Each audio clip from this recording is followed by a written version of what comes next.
Olá para vocês. Eu sou a Carolina, sou psicóloga formada há quase 20 anos e desde 2012 sou professora da Universidade Federal de São Carlos, do Departamento de Psicologia. E a convite, de um professor de vocês que me conhece, eu aceitei vir aqui hoje falar um pouquinho com vocês sobre sentido para a vida em tempos de pandemia. Eu vou compartilhar com vocês uma apresentação breve aqui, no sentido assim, é um PowerPoint, tá?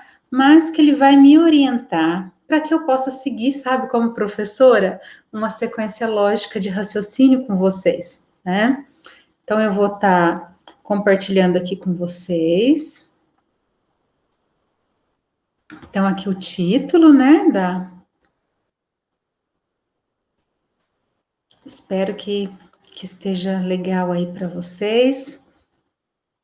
Deixa eu E por que eu quero falar com vocês, que são jovens, né? Jovens adultos, sobre sentido para a vida nos tempos de pandemia. Não é verdade, né, que atualmente a gente anda assim, com os nervos, às vezes, à flor da pele, com muita oscilação no sentido do nosso humor. Uma hora a gente está bem, outra hora a gente não está legal, uma hora a gente tem esperança que isso tudo vai acabar, e de repente a gente já se vê frustrado, de repente fecha tudo de novo. Quantas pessoas perderam sua fonte de renda, vocês como jovens perderam tantas oportunidades de estar convivendo, talvez de trabalho, de ir para o exterior, enfim, né? Então, é uma série de questões que a pandemia impôs a nós, no sentido de restrições, que alterou muito, às vezes, a sua vida, e às vezes alterou menos, mas mais ou menos todos nós fomos impactados com essa história da pandemia. Então, com o nosso estado de ânimo oscilando muito, a psicologia já é conhecido de tempos da psicologia que os aspectos emocionais eles impactam fortemente na nossa imunidade. Então a gente precisa cuidar dos nossos, do nosso estado emocional para que a gente possa manter uma imunidade boa e além disso, da gente não cair na questão do vazio existencial que muitos de nós às vezes estamos vivenciando, né? Isso é muito sério para nós, né? Viver essa sensação de que minha vida não tem sentido, não sei para que eu vim nesse mundo, o que eu estou fazendo aqui, né? Então, assim, eu vim então falar um pouquinho disso aqui com vocês hoje, tá? E eu quero, compartilhar com vocês um pouquinho de uma teoria que eu gosto muito da psicologia, que é a logoterapia, do Dr. Viktor Frankl, que é um psicólogo, psiquiatra, na verdade, que ele era judeu e ele passou no campo de 3 anos e meio vivendo no campo de concentração. Então, eu trouxe um pouquinho da história dele para partilhar com vocês, porque é alguém que viveu uma condição extrema e passou por ela e sobreviveu a essa condição extrema, né? E ele vem partilhar conosco a importância da gente, tomar muito cuidado com nossos estados emocionais, porque eles viam um evento muito comum no campo de concentração, que sempre quando chegava perto do Natal, eles tinham a esperança de que alguma coisa ia acontecer e que eles seriam libertados do campo de concentração. E quando isso não acontecia, passava-se o Natal e eles viam que nada mudava, muitas pessoas, havia tipo assim um fenômeno de muitas pessoas adoecerem e muito rapidamente morrerem. E ele discutia com outros amigos médicos, inclusive, que trabalhavam, porque ele também trabalhou muito no campo de concentração, mais para o final, como médico lá no campo de concentração. E eles discutiam essa questão dessa desesperança que baixava os níveis de imunidade da pessoa, como se a pessoa falasse assim, eu não aguento mais, eu desisto, né? E é um aspecto emocional que derruba a imunidade. E tinha um dos prisioneiros que compartilhou com ele um sonho que ele teve. E ele sonhou, isso, por exemplo, no final de fevereiro, esse colega sonhou que eles seriam libertados no final de março. E que todo mundo ia embora e que ele tinha certeza que isso aconteceria. O Viktor Frankl disse para ele, cuidado, não é bem assim, às vezes é um sonho. E ele falou, não, eu tenho certeza que vamos ser libertados, no meu sonho foi muito claro, eu via que nós todos estávamos sendo livres desse inferno aqui, então, enfim. E aí foi passando-se os dias, e esse amigo foi vendo que nada estava mostrando que eles seriam libertos. E por incrível que pareça, quando chegou no penúltimo dia do mês, quando era para ser libertado, que o sonho dele era para se cumprir, ele caiu terrivelmente numa doença, não sei se eu acho que era tifo, e ele morreu num dia depois. Então, quando ele achou que ia se libertar e não aconteceu, e ele viu que nada, né, estava, digamos assim, não encontro daquilo, ele se frustrou tanto, no sentido, né, dessa esperança que ele nutriu e não aconteceu, que ele já devia estar com o tifo ali, mas que o tifo tomou conta dele, ele morreu, então, assim, no último dia do prazo que ele achou que eles iam ser libertos, né?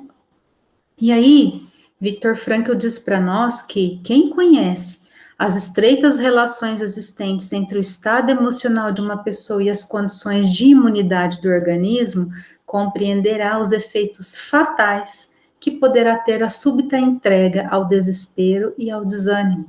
Que foi isso que aconteceu, né, com esse colega que relatou o sonho, que ele jurava que esse sonho ia se tornar realidade, mas não se tornou, tá?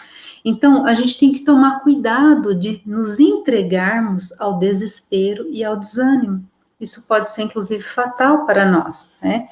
E, mas eu não tô nem aí, eu quero mesmo, então, agora que se lasque tudo, enfim. E aí ele vai contar para nós que todos nós passamos por um negócio chamado tríade trágica, que é o quê?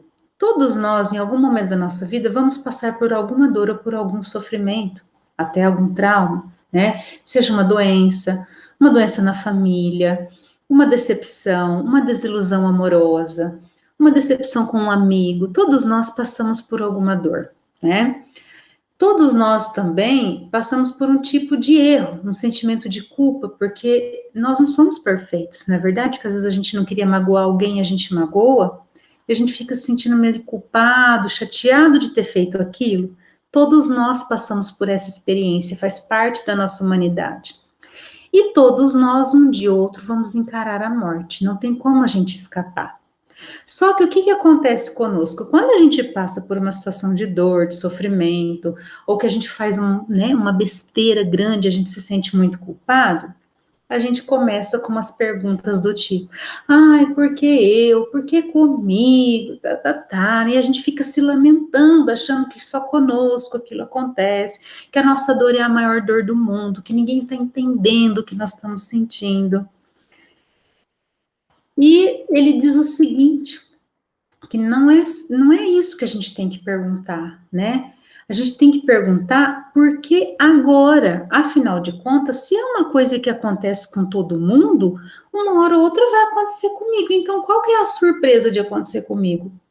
E que então a gente não deveria ficar, ai, por que eu, por que eu, por que eu? Porque com você, comigo, com todos nós vai acontecer. A gente tem que perguntar por que agora, né? O que isso está querendo me dizer agora? Que ensinamento isso está trazendo para minha vida agora? Então, a gente perguntar por que agora tá ok, né? Mas perguntar, ai, por que comigo? Ai, pobre de mim, né? Como se a gente fosse uma vítima, o escolhido para aquele sofrimento, né? Para essa situação. E não, todos nós passamos por uma dessas três questões aí, ok?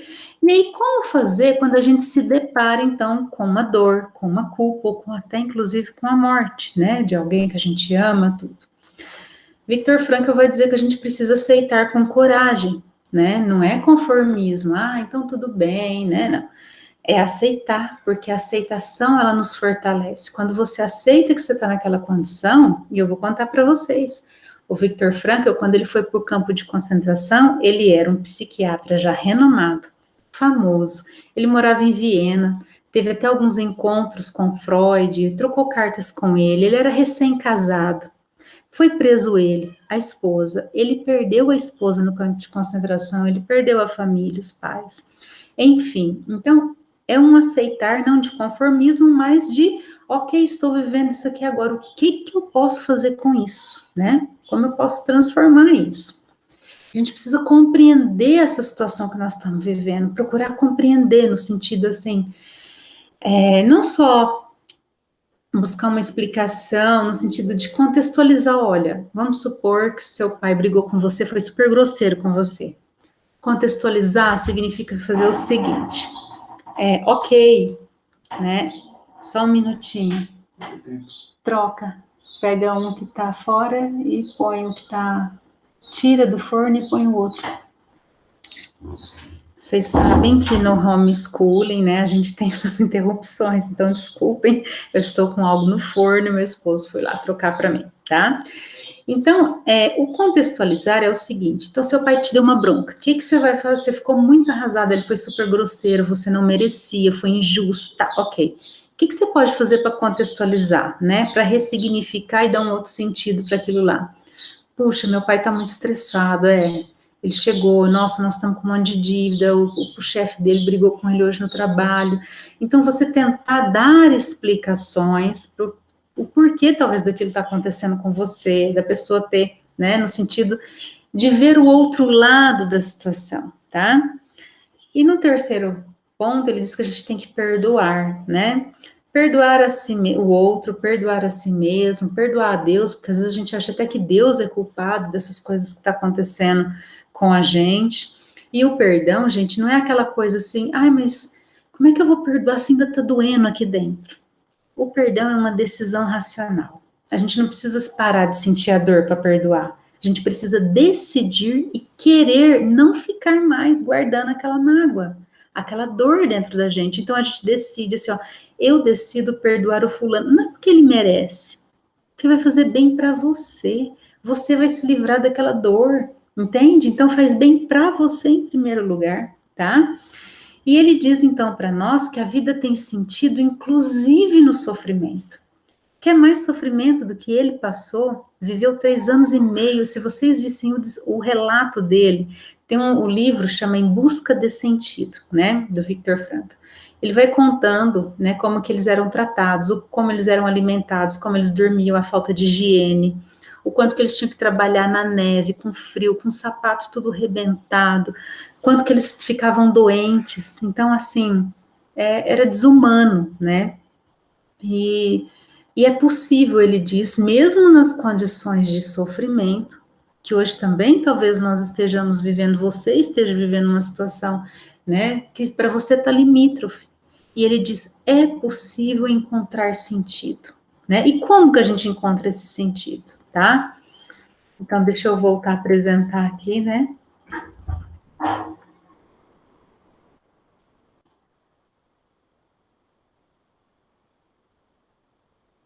Como que nós vamos, então, dizer para você? O que eu devo fazer que não pode ser feito por ninguém? Que hoje você tem que fazer que não adianta se delegar para o fulano, para o ciclano, é seu, né? A missão é sua. Então, hoje, por exemplo, não tinha ninguém que fosse gravar isso aqui. Eu me decidi, era uma responsabilidade minha de gravar isso aqui com vocês. A gente pode encontrar sentido também para a nossa vida pensando quem depende de mim hoje. Nas coisas pequenas e concretas. Você tem um gato que você precisa alimentar? E fazer essas pequenas coisas, né, é o que vai dando sentido. Você tem uma responsabilidade com o seu trabalho, então quando a gente assume e a gente vai seguindo, né, essas responsabilidades pequenas que a gente tem, não é no abstrato o sentido da vida, sabe? Você fica lá filosofando, ai, qual será o sentido da minha vida? Não, é hoje, no aqui, no agora, nas pequenas coisas. A gente pode encontrar sentido, né? O Viktor Frankl vai falar que a gente, numa causa, tem alguma causa que você defende, né? Uma causa, sei lá, dos animais, das mulheres, dos negros. Tem pessoas que se envolvem com política, com a religião. Então, que causa que você defende? Tem uma causa que você se identifica, que isso pode dar sentido para a nossa vida. A gente pode encontrar sentido também num trabalho. Então, Tem coisas que às vezes a gente gosta, e a gente vê que a gente faz aquilo muito bem e que a gente alegra a vida das pessoas e que a gente melhora a vida das pessoas com o trabalho. E Viktor Frankl vai dizer que também a gente encontra sentido para a vida da gente no amor, né? Quando a gente encontra alguém para amar, e amar não é só você se sentir feliz, porque aquela pessoa te faz coisa, ela te faz sentir bem, é você querer se doar, você se dedicar, fazer a vida dessa pessoa melhor, é tomar uma decisão, né, de fazer a vida dessa pessoa melhor. Então, quando a gente encontra uma causa, ou um trabalho, ou alguém para amar, a gente encontra sentido para a nossa vida. E muitas vezes o sentido da nossa vida, ele está fora de nós. Não é você buscando lá no seu umbigo. É quando você sai de si em direção aos outros que você encontra maior sentido.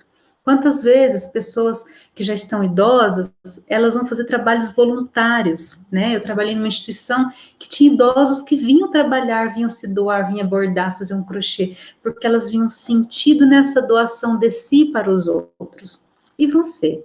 Em que você pode se doar hoje, né? Para uma causa, para um trabalho, para alguém, né? Então, Viktor Frankl diz que as pessoas que melhor conservavam o autodomínio e a sanidade mental lá no campo de concentração eram as que tinham um forte senso de dever, de missão e de obrigação, seja com a religião, com uma causa política ou com alguém, que era o que eu estava dizendo aqui com vocês, com um trabalho, né? Então, são esses os caminhos, né, de forma resumida, que nós podemos encontrar sentido para a nossa vida. E você jovem, você tem uma vida inteira pela frente, né, que às vezes a gente desperdiça tanto tempo, tantas bobagens, e agora a gente está vivendo um tempo mesmo muito difícil, e que nós precisamos buscar um sentido para a nossa vida, porque a vida tem sentido apesar de. E eu até vou indicar a vocês que vocês sigam, né? No YouTube tem um canal de um psicólogo que ele trabalha muito com Viktor Frankl, inclusive essa semana ele vai fazer, sabe essas jornadas que eles fazem gratuitas, mas que depois quer vender um curso? Ele vai fazer sobre o vazio existencial, e ele é um grande conhecedor de Viktor Frankl, Dr. Alberto Neri, eu acho, eu vou deixar aqui, né? E aqui, só para complementar com vocês, né, ele vai dizendo que todos nós temos liberdade, mas também nós temos responsabilidade. E a gente é livre, a gente pode fazer escolhas, né, dentro de certas circunstâncias que nos limitam, mas a gente sempre é capaz de escolher, inclusive a forma como nós vamos nos comportar, né, diante dessa situação de pandemia, de sofrimento, de restrição, de falta de convívio social. Sempre nós temos um espaço de decisão, nós temos essa liberdade de decidir como nós vamos agir, né? E o Freud dizia que as pessoas, quando elas estão assim, num estado limite de sofrimento, por exemplo, no campo de concentração, a gente vira tudo, né? Os piores instintos vêm à tona, a gente vai matar, vai roubar por alimento e tal. O Viktor Frankl diz o oposto, que é justamente nessas situações extremas que nós conhecemos o melhor que nós podemos tirar de nós. Porque é justamente nessa situação que nós podemos nos elevar além de nós mesmos e até a gente poder dizer assim, meu Deus, eu nunca imaginei que eu ia dar conta de lidar com isso dessa maneira, de enfrentar essa situação dessa forma, tá? E não é liberdade da gente fazer o que a gente quiser, porque isso não é liberdade. Essa coisa da gente achar que a gente pode fazer o que a gente quiser chama-se onipotência, né? Porque a liberdade, sem pensar nas consequências, isso é arbitrariedade, né? A vida é minha, eu faço o que eu quiser, ninguém paga minhas contas. Isso não é liberdade, né? Isso é onipotência. E a verdadeira autonomia é o indivíduo exercer sua liberdade para fazer suas escolhas e se responsabilizar pelas consequências dela, porque toda escolha tem consequência. A gente precisa ter clareza e se responsabilizar, ok? E a autorrealização, né? Ou seja, o sentido para a vida. A gente alcança-se por efeito da forma como a gente age. E nunca pela busca em si, né? Senão vira uma busca ansiosa de querer ser feliz. E a gente tem que ter uma autotranscendência, que é o que eu disse para vocês. A gente nunca vai se realizar, encontrar sentido na vida em nós mesmos, no nosso umbigo, querendo ser feliz. Quando eu me dedico a outros, a uma causa, a um trabalho, a um amor, aí sim eu vou ser verdadeiramente feliz. Tem que ter essa transcendência de si mesmo. A gente nunca vai ser feliz fechado no nosso umbigão, tá? E concluindo, né, para a gente fechar, O sentido da vida, concluiu Frankl, era o segredo da força de alguns homens, enquanto outros, privados, né, de uma razão para suportar o sofrimento exterior, eram acossados desde dentro por um tirano ainda mais pérfido que Hitler, o sentimento de viver uma futilidade absurda. Então, olha só, né? É pior, é muito pior. O Hitler era a fichinha perto do tirano que nós podemos criar dentro de nós e cultivar dentro de nós, que é esse sentimento de vazio existencial, da gente estar vivendo uma futilidade absurda. E a gente sente isso quando a gente está vivendo dentro do nosso mundinho, só pensando em nós, no nosso sofrimento, na nossa falta disso, na nossa infelicidade, sabe? Eu. Aí sim não tem jeito. O resultado disso vai ser sofrimento e vazio existencial mesmo. Então, saia de si, né? E eu quero terminar conclamando vocês, desafiando vocês a procurarem uma causa para servir, um amor ou um trabalho para se realizar, e que se vocês buscarem isso e não se sentirem realizados, né, fizerem todo esse esforço de sair de si mesmo e ainda ficar sentindo que a vida não tem sentido, um vazio existencial, né, eu desafio vocês a falar assim, Carol, tá tudo errado isso daí, né, esse Viktor Frankl, ele tá plenamente enganado. E ele vai dizer que a verdade é que o amor é o derradeiro e mais alto objetivo que o homem pode aspirar. Todo mundo quer ser amado, todo mundo precisa amar para se realizar, tá? Então, tá vendo aqui Alberto Neri? Procura o canal dele no YouTube, ele está lá fazendo, se vocês quiserem conhecer, se isso chamou a atenção de vocês, né, para que vocês possam se aprofundar nesse conhecimento e nessas possibilidades de ação com relação a estarem sentindo aí um vazio existencial, uma falta de sentido para a vida, ou que a vida está muito difícil nesses tempos de pandemia. Um forte abraço a todos, né, e que vocês possam, de verdade, encontrar aí um caminho, né, para esses tempos difíceis que estamos vivendo. Um grande beijo, fiquem com Deus.